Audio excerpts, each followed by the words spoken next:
But as the Bible teaches us in Proverbs 20 verses 7, that some trust in chariots and others trust in horses, but we trust in God. Public service to assist.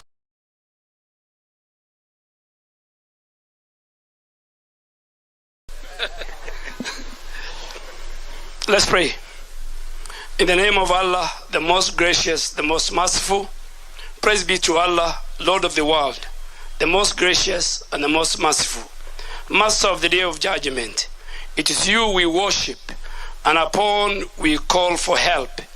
Guide us to the straight path, the path of those who are blessed. You have blessed, not of those against whom there is anger, and none of those who are misguided. Amen. Thank you very much. So for now, I'd like us to, those of us who are seated, stand up as we welcome the Deputy President, His Excellency Rigathi Gachagua, to come and to just address us from the podium. Tumpigie makofi tafadhali. It might take getting used to kuzoea hiyo title mpya, lakini zoea. Yes. It's been a long and tedious journey. Against all the odds. Against. Therefore, we give glory to God and we thank the people of Kenya for what they have done for their country. This is a great country and Kenya has no problem. The problem of Kenya is one of leadership. Once you put the right leadership into place, this is a beautiful country with very resourceful and hard-working people. All you need is to create the right environment for the people of Kenya to prevail. And I have no doubt, agreeing with the rest of Kenyans, that the man we have put into office, Dr. William Ruto, is up to the task. So, Your Excellency, mine is with a lot of humility to assure you that myself and the team under you, we shall give you the necessary support so that you can pretend over the transformation of this beautiful country. We shall work day and night, and I must admit that though we may not be able to be as hardworking, to be as zealous, to be as passionate as you are, we'll give it our best shot. And I want to urge all our colleagues in this struggle, those who have been persecuted, those who have wounds, please let this victory heal all our wounds. And let us get to work. We have work to do. We are inheriting a dilapidated country with a 10 trillion public debt. We are inheriting a country with 6 million young people who have no jobs. We are inheriting a country with 14 million Kenyans in CRB. We have work to do. And let nobody cheat you that it is easy. We have to work from day one. So let bygones be bygones, and let all those who are against us, we invite them to join us. We build this country together. We have nothing against anybody because we are Kenyans and we are good people. And all we want is the economic transformation of our beautiful country. Before I invite our president, let me take this opportunity, Your Excellency, if you may allow me, give a word of assurance to the public service. We are aware that your morale is low. We are aware you feel demeaned. We are aware you have become non-productive because of what you have been taken through. I want to assure you on behalf of my boss that our first job is to restore the dignity of the public service. Our first job is to cushion civil servants from harassment by officers in the police force under the guise of fighting corruption. Our work is to protect the civil servants from extortion. Our work is to make sure that we get a working public service to assist us in the management of the affairs of this country. And I have no doubt in my mind that if all of us support Dr. William Ruto and his team, in a year's time, he will restore Kenya to where President Mwai Kibaki left us. It is now I'm the most privileged person to invite a brand new president. So join me in inviting the President of the Republic of Kenya, Dr. William Samoei Ruto, to come and say something.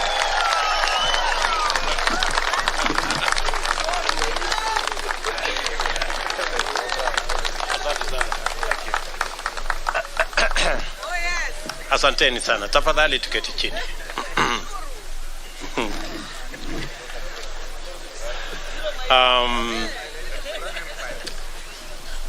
Of course you agree with me that I am overwhelmed. This is a moment like no other.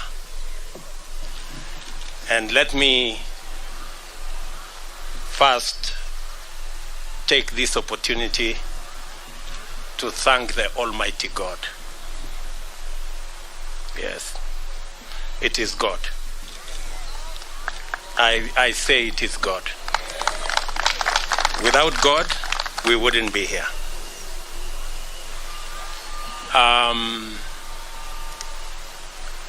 I have gone through many difficult situations, but because of God, we are here today to celebrate that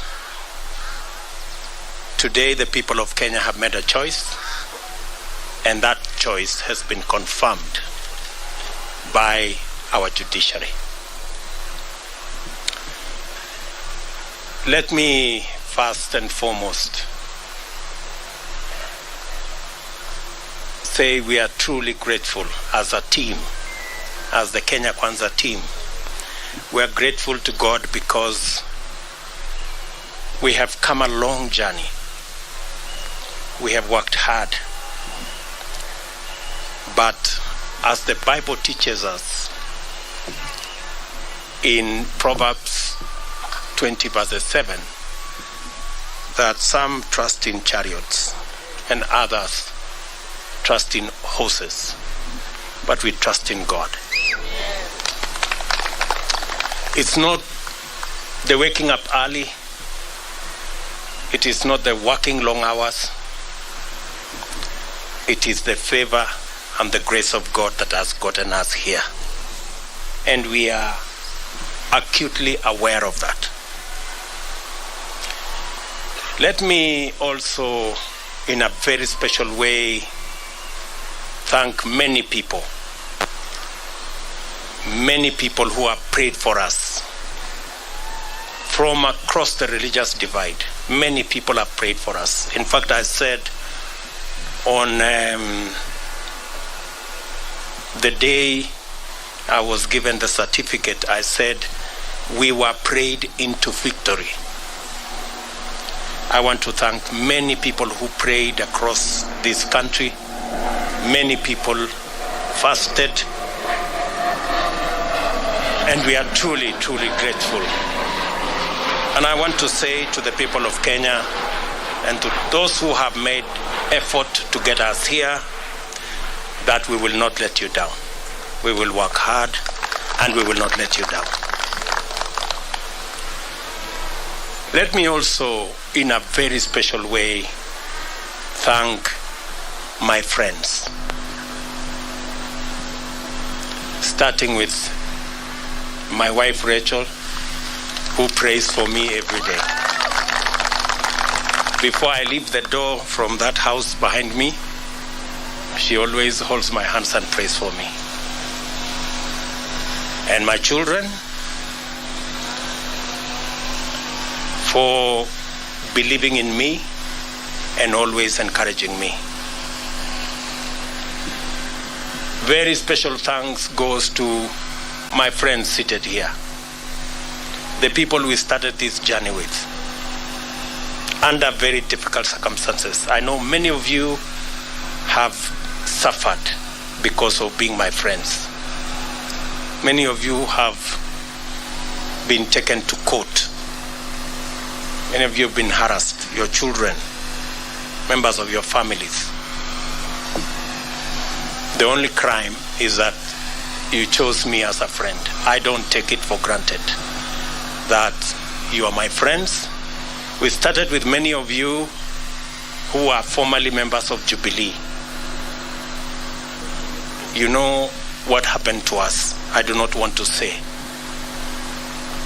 But we believed in a better Kenya.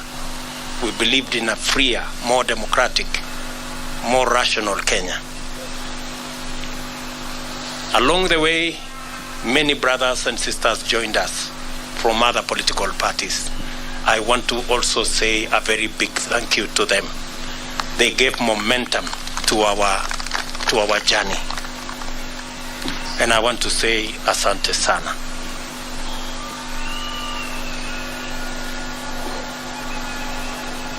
Let me also congratulate and recognize and appreciate the people of Kenya who believed in us. They went out of their way. Under very difficult circumstances, they believed in us. They listened to us. You know, the legendary Mama Mboga and Boda Boda guys, they are the heroes of our campaign. They defined this election. They were the embodiment of our quest for a better economy for our Kenya, for our country. The millions of Kenyans who believed in us. Today, by voting for me, the millions who woke up early to go and vote, they have not only voted for me, but they have opened doors and gates for their own children in every village, in every neighborhood, knowing very well that their children as well can become leaders. And every child is free to dream, and every child is free to aspire to any office. And working hard, believing in God, they can get wherever they want to go. I think my election opens possibilities for all our children, irrespective of their background, irrespective of where they come from, irrespective of their financial status. But this afternoon, with the unanimous decision of the Supreme Court of Kenya, our lengthy, suspenseful, and protracted election has come to an end. My fellow presidential candidates and I made our respective cases before Kenyans and submitted ourselves to their sovereign decision at the ballot. After the results of the votes were declared, it was taken up that the will of the people had prevailed. The court returned its verdict, and I welcome it with tremendous humility. I salute the judges of the Supreme Court who have performed their duty with utmost fidelity to the Constitution.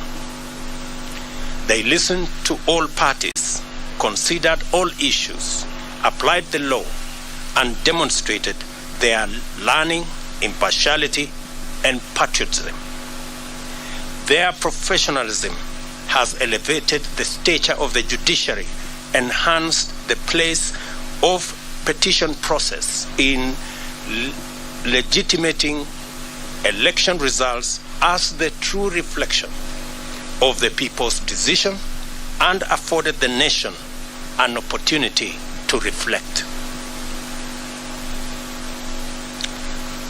It also afforded the nation an opportunity to debate and to come to terms with the implications of the last general election. I do not take this for granted, and I thank the judiciary in general and the Supreme Court in particular for staying strong as the shining beacon of constitutionalism and the rule of law, even in the most daunting of circumstances. And you know what I mean. The Supreme Court scrutinized, examined, and dissected and tested the declaration of the Independent Electoral and Boundaries Commission against the high standard established by the Constitution. The decision vindicated the Commission's effort to go all the way and deliver an election that exceeded public expectation and fully met the constitutional threshold of a secure, transparent, free, fair, and accountable election. The return of a unanimous decision on all the 9 issues confirms the fidelity of the IEBC to both the law and the Constitution. I therefore commend the Commission for their noble achievement at tremendous and regrettable cost to serve the people of Kenya by ensuring that their sovereign will is upheld. As I do that, we are all aware that there are men and women who lost lives in this election when they shouldn't. There was blackmail, threats, intimidation, and all manner of attempts to subvert the will of the people. The IEBC stood firm. The judiciary has vindicated the IEBC. This appreciation takes us to the point of proper appreciation of the just concluded legal process. Many of our supporters were a little unhappy about the delay, and some might have been tempted to impute bad faith in the petitioners who they say they saw to be taking advantage of the law to frustrate their wishes as expressed through the ballot. A lot of this anxiety is the result of long-standing suspicion of national institutions, especially when political contestation is involved. The Constitution of Kenya 2010 has done a lot to create comfort in institutions and the rule of law, and we continue to make encouraging progress on the path towards becoming a higher trust society, standing fully on its constitution. It was therefore perfectly legitimate for the petitioners to go before the Supreme Court to have their questions answered, doubts assuaged, and fears allayed. By exercising their constitutional right to take advantage of opportunities to establish the truth, the petitioners tested the result and inscribed upon it the highest stamp of judicial, legal, and constitutional approval. Our electoral and judicial institutions have won, and the Constitution has asserted itself and prevailed. My esteemed competitors now have a credible basis on which to consider the outcome, and we are vindicated by the choice of the people of Kenya. The court's decision completes the loop of institutional stewards of the rule of law, entrench our Constitution, and express the sovereign will of the people who have articulated themselves quite eloquently, directly, and through their constitutional institutions. I congratulate all patriotic Kenyans who presented themselves as presidential candidates. It is not an easy decision, and a national campaign is not a walk in the park at best. I want all of you to know that your effort is acknowledged and deeply appreciated. Wahiga Mwaure and Ruth Musheru, George Wajakoya and Justina Wamai, the Honorable Raila Odinga and the Honorable Martha Karua, May the spirit of love for country and selfless service worry and exaggerated sense that is of life and death. It poisons political competition, exterminating the sporting spirit which unites winners and losers by enabling them to access the grace to define their relationship in terms of what they share and not what divides them. Democracy is expected to unite a people, strengthen their society, and improve their institutions, and must not become an acrimonious, fearful, and desperate enterprise. We offered alternative visions and missions and submitted to the sovereign decision of the citizens of Kenya. We are only competitors, not enemies. We vied to unite and strengthen Kenya, not to divide and weaken it. I therefore consider all of my competitors to be my worthy compatriots. Kenyans are united in the quest for a better society that is kinder to its children, gentler on the vulnerable, respectful of their rights, and committed to serving them. Those who voted for me, as well as those who voted for my competitors, want the same thing for themselves and for their children. I honor this aspiration, and I am committed to do and to rise up early, work hard all day, every day, so that we can realize it together. My deputy and I and the Kenya Kwanza team pledge to make Kenya a country of everybody and everyone. My administration shall do justice to all, regardless of their social status, religion, ethnicity, gender, whether they voted at all or whom they voted for. I therefore extend a hand of brotherhood to all my competitors and to all their supporters. We are not enemies, we are Kenyans. Let us unite to make Kenya a nation where everyone shall be proud to call home. My administration will recognize in full the now established tradition of honoring our leaders who have served this nation and shall not in any manner interfere with their privileges and their entitlements in retirement. They are revered elders of our nation who deserve respect at all times. It is now time for us to prepare for the day when we wake up to the momentous duty to serve Kenyans. Let us all reflect on our contribution and look forward to build this country and nation together to achieve the glory of Kenya, express its heritage and splendor, and fill every Kenyan heart with thanksgiving. As I said earlier, the hero of our campaign is the legendary Mama Mboga and Boda Boda. The hero of the election is one Wafula Chebukati and the Independent Electoral and Boundaries Commission. And the hero of our democracy and the rule of law and constitutionalism is our judiciary. We celebrate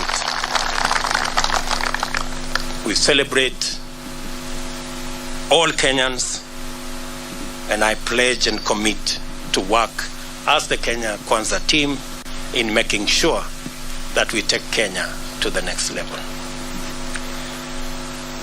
I will be making a much more comprehensive statement further down the road.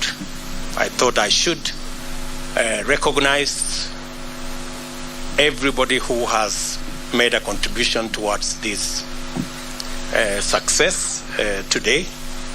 As I said, it's not about me and my good brother Gachagua and the leaders who are here.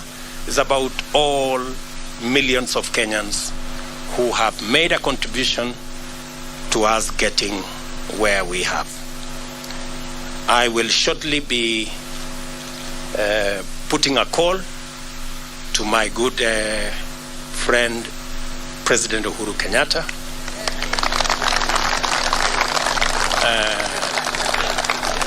We have not.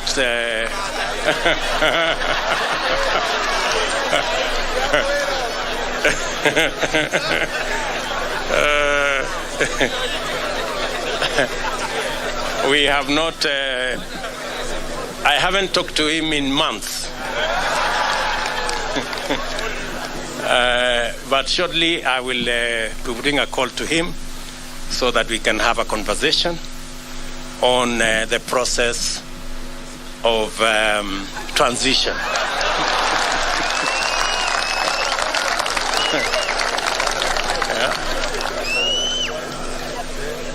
Yeah. I know he worked hard in his in his own way, but the people of Kenya have made a decision, and we have absolutely no issue with the democratic choices of any Kenyan. You remember I said earlier, when I chose to support Uhuru Kenyatta, I did not give him conditions that he must support me. I have made that very clear. So I take no offense at all that he decided to choose and support somebody else. And therefore, we will remain friends as we have been in the context of where we are. And, and we look forward to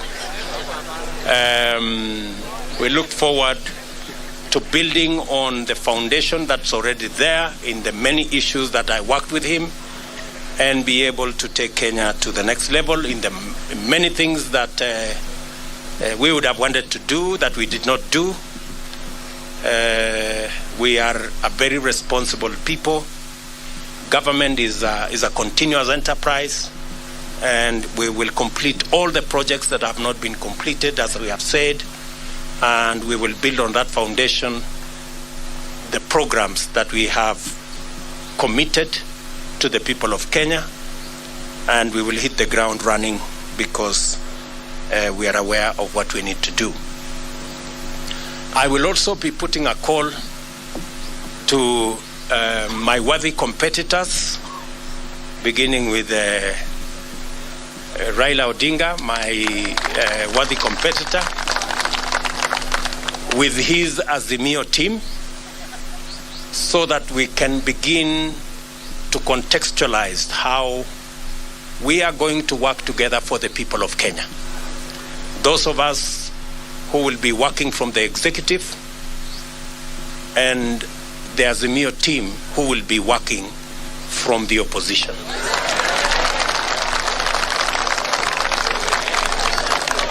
And as I committed to the people of Kenya, I believe in the rule of law. I do not believe in the handshake stories.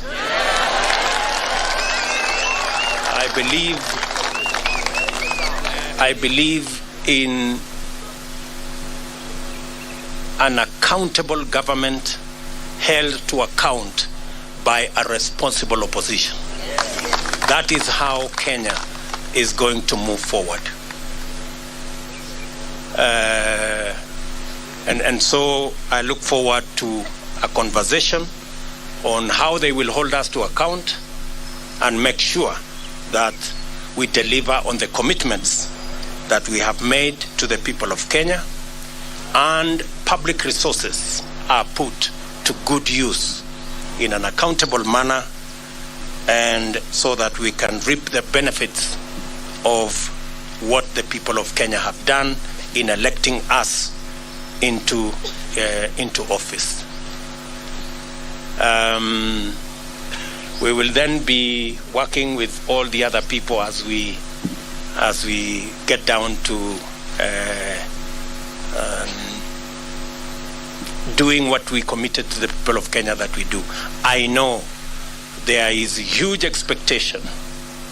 Many people are texting me and asking, when is the Hustler Fund going to be launched? Many people are asking me, Many farmers want to know when subsidized fertilizer will be available so that they can get on with the journey or with the business of growing food for us so that we can reduce the cost of living. Many farmers are asking when we are going to begin the journey on agro-processing and value addition. Many people across Kenya want to know when we are going to begin our housing program.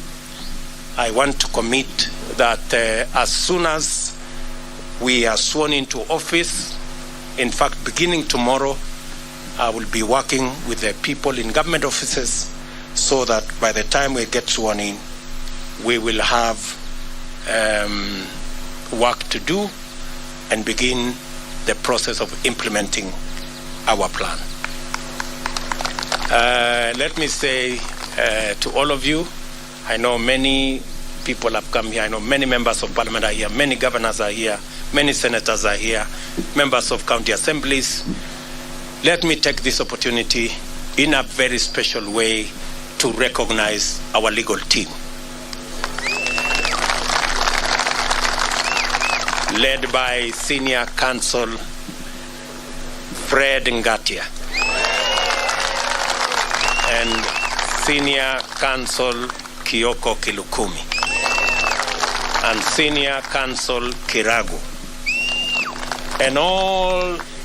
and of course my chief agent and team leader of the legal team, Professor Abraham Kidhure Kindiki. And all the senior lawyers here, let me not mention all their names. We had the best legal team anybody could assemble. And we are very proud of you, ladies and gentlemen. Thank you very much for protecting our victory and for doing your bit. I remember when I talked to them, I told them those of us who are politicians have done our bit. We handed over the baton to them, and I told them they should not drop the baton. And they brought it home in one piece, and we want to celebrate them. Tuwapige makofi jameni hawa makofi. Let me also say, for good record, that these great men and women, our legal team, volunteered their services for free.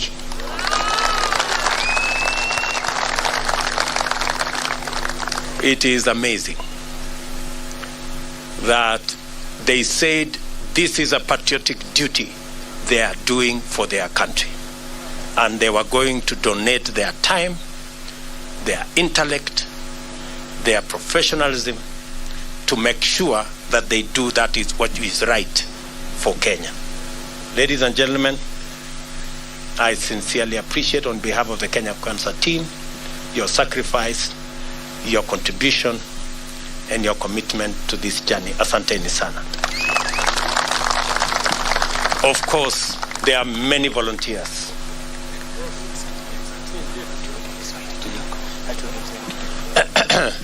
There are many volunteers who came across. There are many people who supported us in many ways. There are many people who contributed merchandise. Many people contributed resources of all types, merchandise, airtime, equipment, transport, and it was just amazing. We ran a campaign. Many people believed that I was very organized, but I want to tell you, it was not me. Everybody made a contribution. That's why the whole thing looked seamless. We didn't have to push nobody to do nothing. Everybody did what they were supposed to do without asking. So I want to say thank you very much to our team. I want to announce that this marks the end of the politics of deceit and the politics of betrayal and the politics of conmanship. It is the end. We want the politics of the Kenya of the future, every leader must be held to account on what they say, and they must match what they say with what they do. I promise you, ladies and gentlemen, that with the opportunity God has given us, we want to have a country based on the rule of law. As my deputy has said,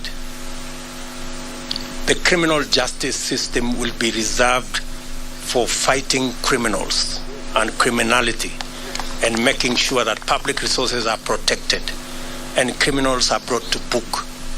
The criminal justice system will never be used again for political reasons.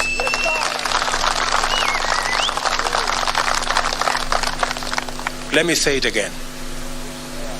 The criminal justice system will never be used again against those who have a contrary view, political view to ours. I want our competitors to rest assured that though the rest of us have been subjected to threats, blackmail, intimidation, and unnecessary fights, I commit that under our administration, nobody will be vilified or victimized or prosecuted for holding a contrary political view from ours. This is a democratic country, and we want to remain so.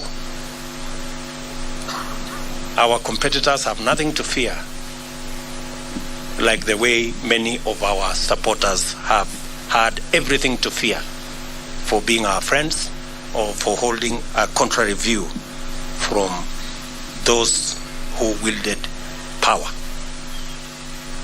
So, and as I have said,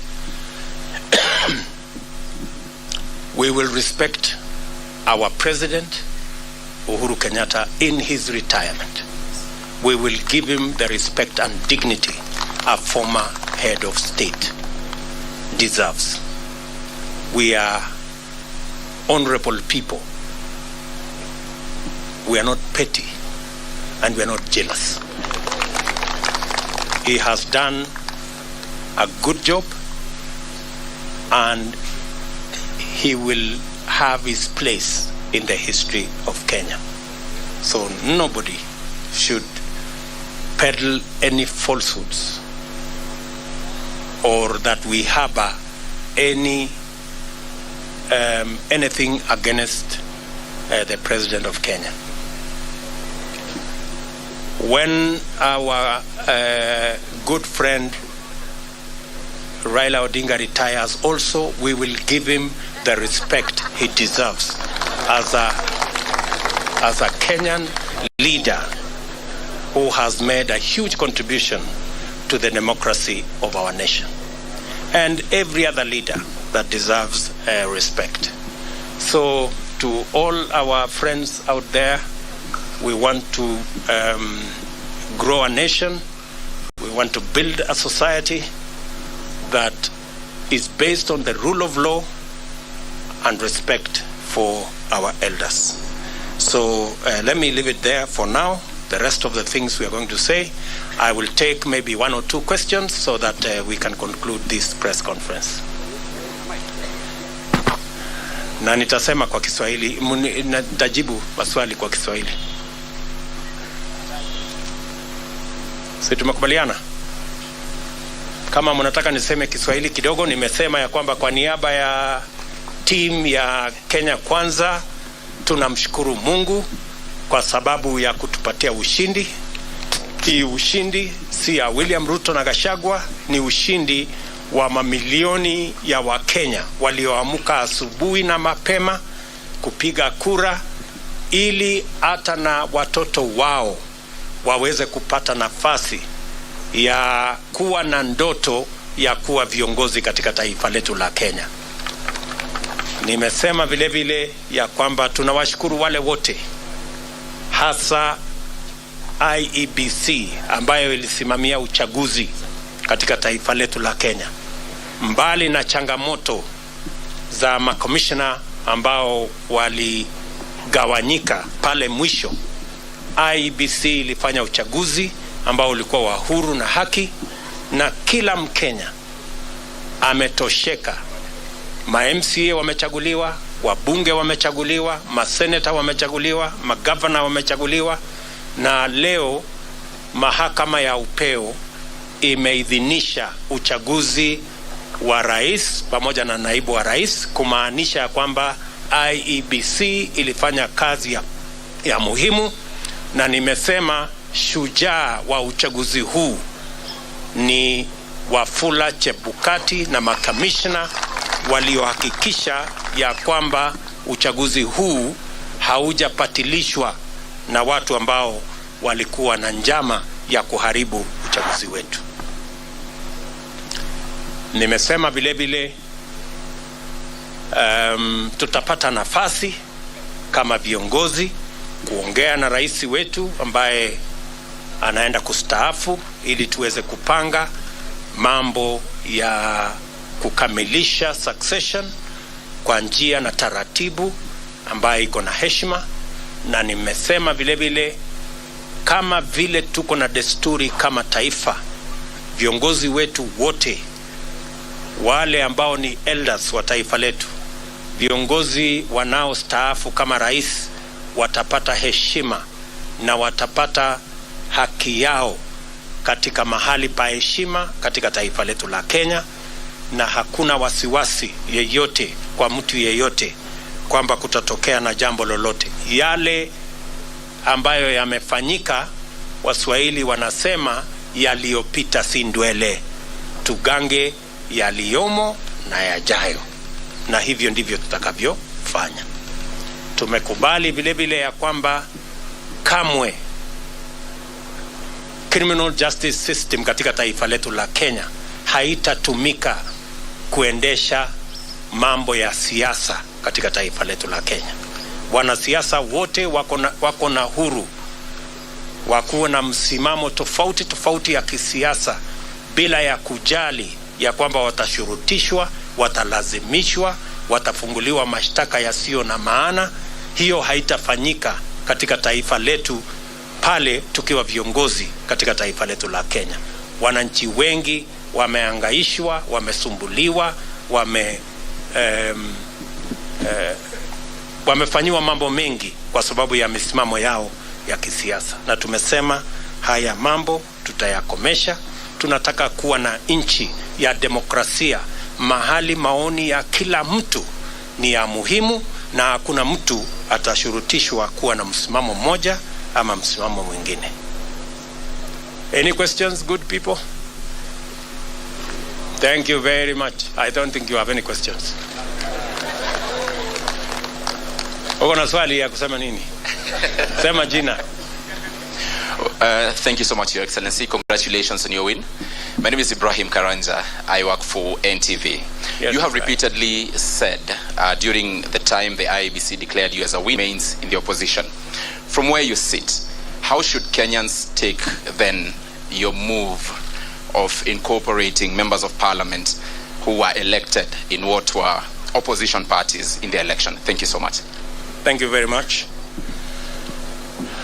You know, as I have said, there are many people who today are in Azimio, not because they want to be.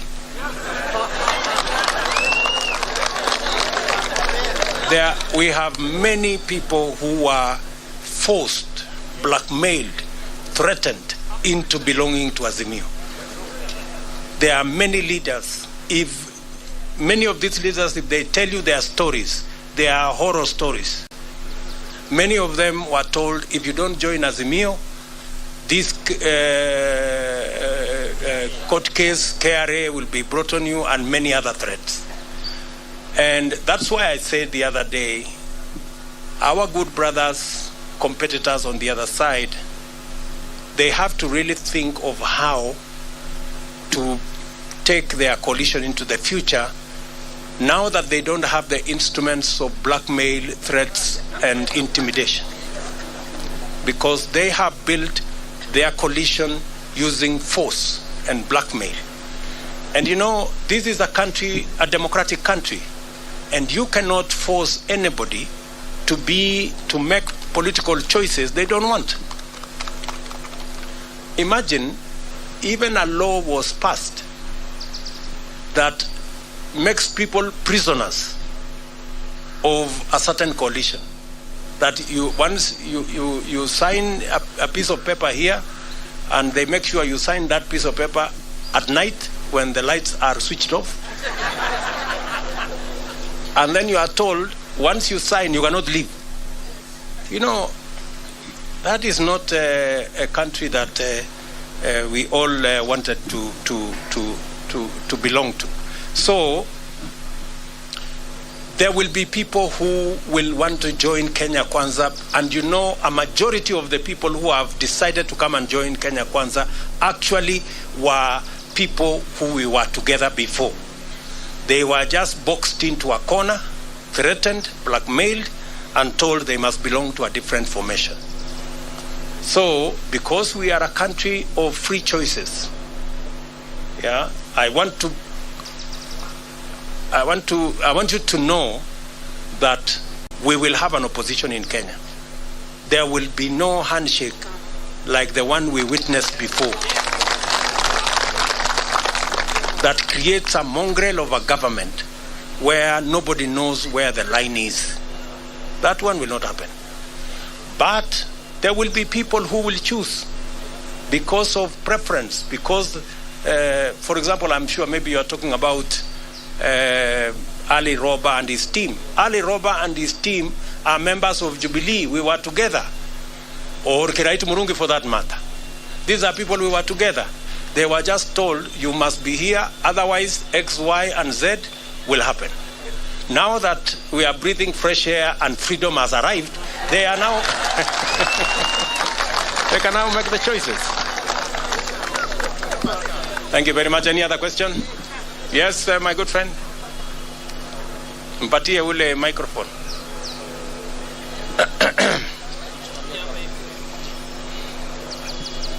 Congratulations, Sir President William Ruto. Asante.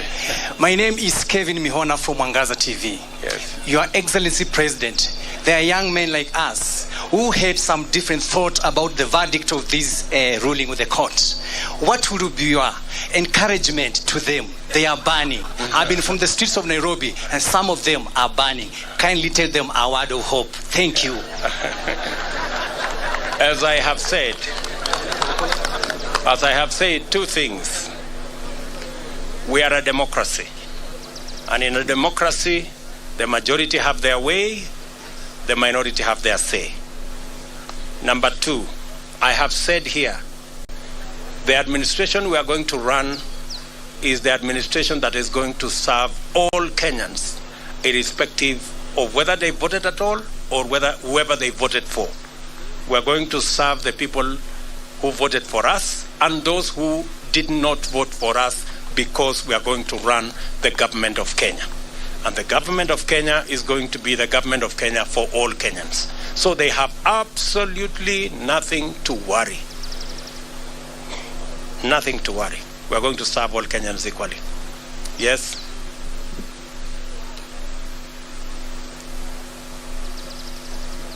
Mr. President, congratulations. Thank you. My dream was to be a professional footballer, but I had to kill that dream. What's your plan now that you're in power in terms of stadiums and making sure the football in this country works? Because there are so many dreams out there have been killed because of individual selfish reasons. What's your plan on that one? The same way the people of Kenya have made my dream a citizen from nowhere come true. As I have told you, I will work hard. You have read our manifesto on matters to do with sports, and we will work hard to deliver on our commitment so that people like yourself and many more who have dreams and their dreams stagnated or died because there was no opportunity, that we create that opportunity so that people like yourself or even other people who have aspirations like yours can also attain or make their dreams come true. That's how.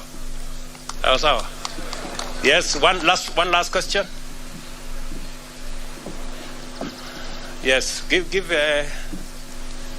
Yeah, my name is Ken Yes. Jenga Wambui from Lenny Tv. Yes. We understand that from the Constitution, Chapter 9, Article 141, the President shall be sworn in the first Tuesday after 7 days. What is this one thing that you will promise Kenyans that you will deliver within the first 100 days once you assume office? There are many things, Njenga Wambui. And how is Inoro, by the way?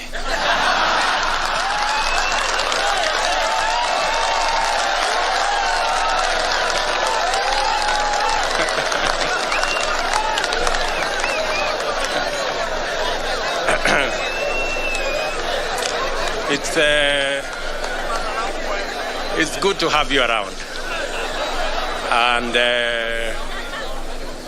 I want to promise you that you will be treated equally like all other Kenyans. I know sometimes people think the people who really fought hard against us that we have grudges. We don't. We are Democrats, and we will work together. However, I will, your question on the first 100 days, let me not say it today. I will be making a statement on my inauguration. Just be patient kidogo. Sawa Bwana Njenga. Asante. One last one. Where are my good friends from Citizen?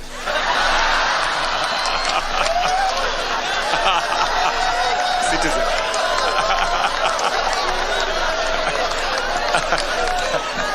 No, it was.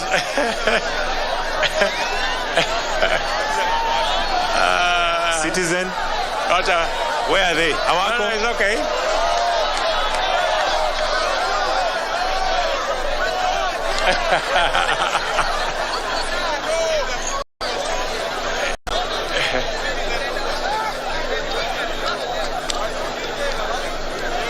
Yes.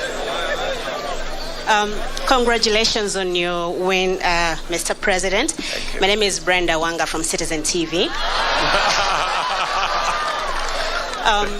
I know you have said you will give a comprehensive statement a little bit later on what you intend to do in your first 100 days. You've said that in your manifesto before, but I know most of us are quite concerned and would like to know what your plans are in regards to fighting graft. That has been quite a big issue during this campaign. Thank you. Thank you very much. Thank you very much. I think it's a fair question. And how is my good friend Leto, by the way?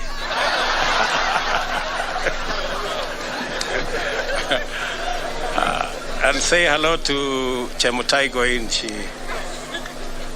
So, as I have said, I am going to make a comprehensive statement. And I want to promise you that among the things I want to do on the 100 days, one of them is going to be about tackling corruption. So expect a statement and expect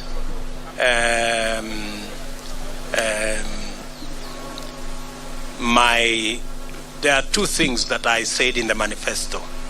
Number one is the judiciary fund, and number two is to have an accounting officer for the police and the entire criminal justice system, so that they will never depend again on resources from the office of the president. They will have their own independent budget and an accounting officer, so that they can go after anybody that is involved in graft or in wastage or in theft without getting permission from the office of the president.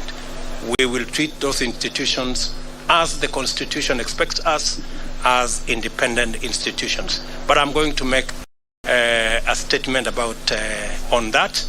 or as among the things that will be. I think we can leave it there for today. Mimi nataka ni waambie asante sana for coming. All the good friends from the media, thank you very much. We're going to be sharing information with you as often as we can.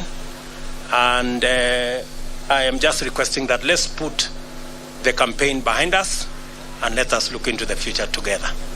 We may all have supported different candidates, but the people of Kenya have made a choice. Sindio? Sasa tujipange tu kwenda mbele pamoja. Bas, asanteni sana na watakia baraka ya Mungu. Thank you. All right, kindly let's remain seated. Kindly let's remain seated for a minute. Would just like to have a few photographs, Your Excellency, with your permission. Live from the DP residence in Karen here in the county of Nairobi, President-elect William Ruto, in his first speech since the Apex Court affirmed his win a couple of hours ago, and perhaps to fast track to what he has been talking about, we'll be delving into that much with my colleague Regina Manyara. We are also joined by Advocate of the High Court Gibson Gisore and a constitutional lawyer Henry Kurauka. Very quickly, some of the things that he has been able to point out, and it's a question that we very well knew in the media it's gonna be there. That is, what do you intend to do in the next 100 days? And he has, of course, he has been tight-lipped a little, but he has broken the ice there, talking about tackling corruption will be the first, and we expect a much comprehensive report. But something that he has said, and I know quite well, will identify with you two, my good learned friends, is the judiciary fund. This is something that we've had for a very long time, and he has talked about accountability for the police and also the criminal justice system. They will have their own, they will be more or less autonomous, and they will have their own budget so that they do not rely on the executive. A very quick one, Kurauka. Yes, I thank what do you very make much. of the DP of the president-elect now? Yes, speech, yes. and in particular in actualizing the judiciary fund. Yes, I thank you very much.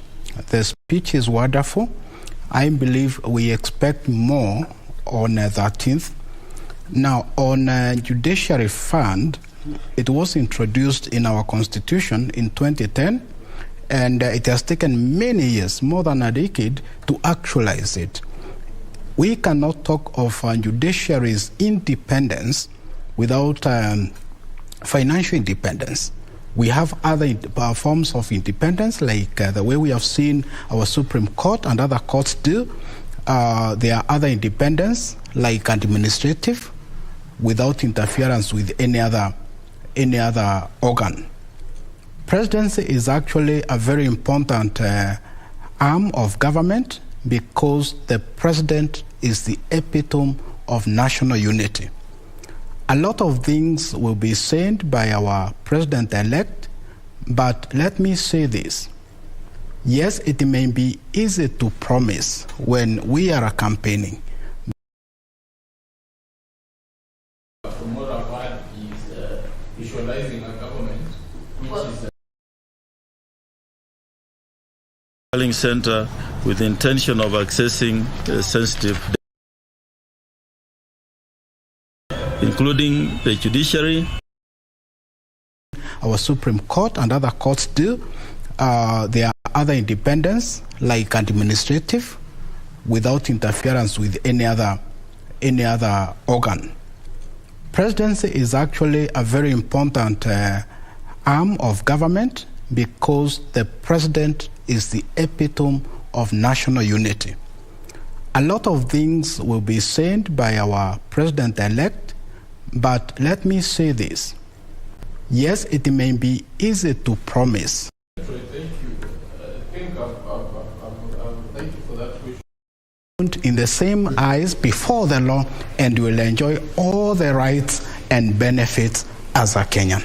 All right, and we will be delving into that more a little bit later. But as we were having the president-elect speak for the first time since the court affirmed his win, we also had a parallel interview where IEBC Chair Wafula Chebukati was having a presser at his office, 21st floor of the Anniversary Towers. This is what he had to say.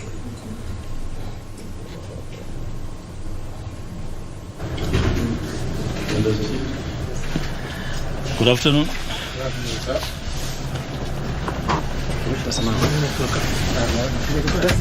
A statement from the Commission as regards the verdict of the Supreme Court today on the presidential election petitions. The Commission appreciates Kenyans for peacefully exercising their democratic right to vote. In fulfillment of the Constitution, the Commission put in place a robust and transparent election infrastructure to ensure that the votes cast were counted, electronically transmitted, verified, tallied, announced and declared in line with Articles 81 and 86 of the Constitution. The General assisted by over 400,000 temporary staff countrywide. The Commission is grateful to this staff for a job well done. Additionally, the Commission recognizes the support by stakeholders, including the judiciary, the National Police Service, and service providers who participated in the electoral process. The Commission gives special recognition to development partners who provided support that bridged financial gaps in the Commission's budget. In the course of discharging our constitutional duty, the Commission and its staff endured harassment, intimidation, abduction, arrests, and some lost their lives. It's tragic that Mr. Daniel Mushoka, a returning officer for Embakasi East constituency, was abducted and tortured to death in the line of duty. In addition, Mr. Geoffrey Kitobo, a returning officer for Kishugu constituency, died in what could be election-related stress upon completion of elections in his constituency. In this general election, the abuse of IBC staff reached an unimaginable scale. Apart from the 2 deaths, the Commission and staff suffered other atrocities, including, but not limited to, assault and injury of the chairman, Commissioners Professor Abdi Gulier and Boya Molu, and the Commission Secretary and Chief Executive Officer Mr. Marijan Hussein at the National Tallying Center during the declaration of results. Unwarranted arrest of a voter education coordinator by anti-terrorist police unit on the floor of the National Tallying Center, who was detained for 3 days, and a support staff by persons to be believed to be security agencies. Attempted arrest of 3 staff members who are lawfully verifying election results on the floor of National Tallying Center. Abduction of a staff of a service provider working at the National Communication Center, printing and photocopying machines at the National Election Communication Center. Physical assault of election officials in parts of Narok, Kakamega, Kirinyaga, Wajir, Nairobi, amongst others. In one instance, a presiding officer in Eldas constituency was shot in the leg, resulting to amputation. Physical assault of returning officers bringing results to the National Tallying Center. Breaking into offices of senior commission staff at the National Tallying Center with the intention of accessing sensitive data. Ethnic profiling, targeting, and cyberbullying of members of the Commission and its staff. To date, no one has been arrested for these crimes committed against members of the Commission and its staff. As it stands, no human rights or civil society organization have condemned these heinous acts meted on the Commission and its staff. Working for IEBC should not be a death sentence. The Commission reiterates that election is a process and not an event. This process started immediately after 2017 general election, and the Commission tested its systems and processes in over the 40 by-elections in the last 5 years. Therefore, the Supreme Court judgment today is a testimony that the Commission conducted a free, fair, transparent and credible general election that met the democratic aspirations of the people of Kenya. I believe it's been a great day. Thank you. Thank you. My name is Kisii. Now we take you to Kisii, where to what is happening in Kisii.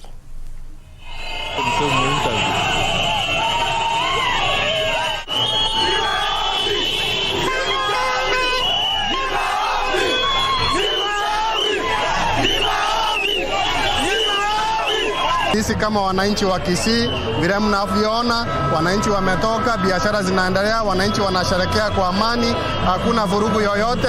Tunaomba amani iendelee. Na kama kanisa tu ambao ni rais mteule William Samuel Ruto, kanisa letu, kanisa lote Kenya, tunashukuru kwa sababu kanisa limetulia, kanisa limeomba na kanisa limeonekana kwa wakati huu. Mungu sana kwa ajili ya mama Martha Koome kwa ile decision wamefanya haki kwa mwana Kenya ambaye tuliamka asubuhi tukapigia hasara kura. Tuko na furaha ya kwamba haki imefanyika katika nchi yetu ya Kenya. Tunataka kuambia watu wetu wote tusherekee kwa amani.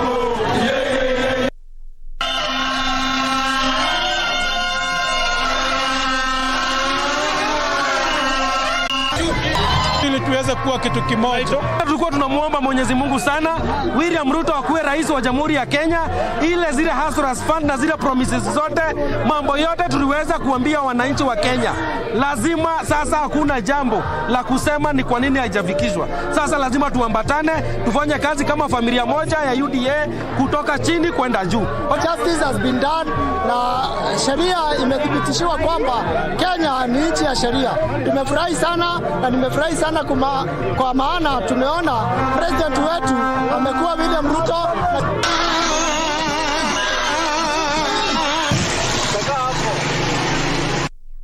Take you to Wajir to try and see if the residents there have received this news with jubilation or not. Here's Wajir.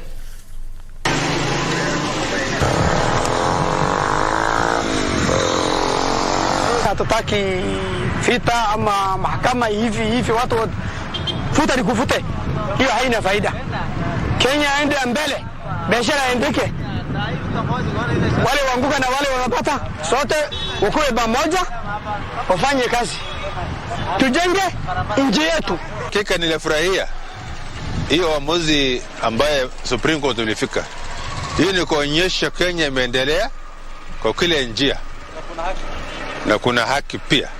Kwa sababu hiyo ni dirisho ya kwamba kwa ulimwengu mzima na tuna majaji ambao wanaangalia kitu kwa haki. Hawatakani watu wabishane ama wagombane juu ya urais ama juu ya uchaguzi. Hiyo imeisha. Kila mtu ni marafiki na pia mandugu. Sasa wacha tufanye biashara yetu na kila kitu ambaye sisi iko na faida. Mwenyezi Mungu kwa yote ambayo nimefanyika. Nashukuru Mungu kwa kumpatia mama.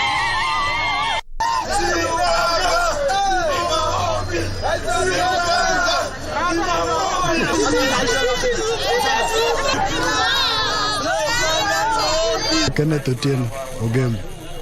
They do their job. That is the better. We are tired of elections. Venye majaji wameamua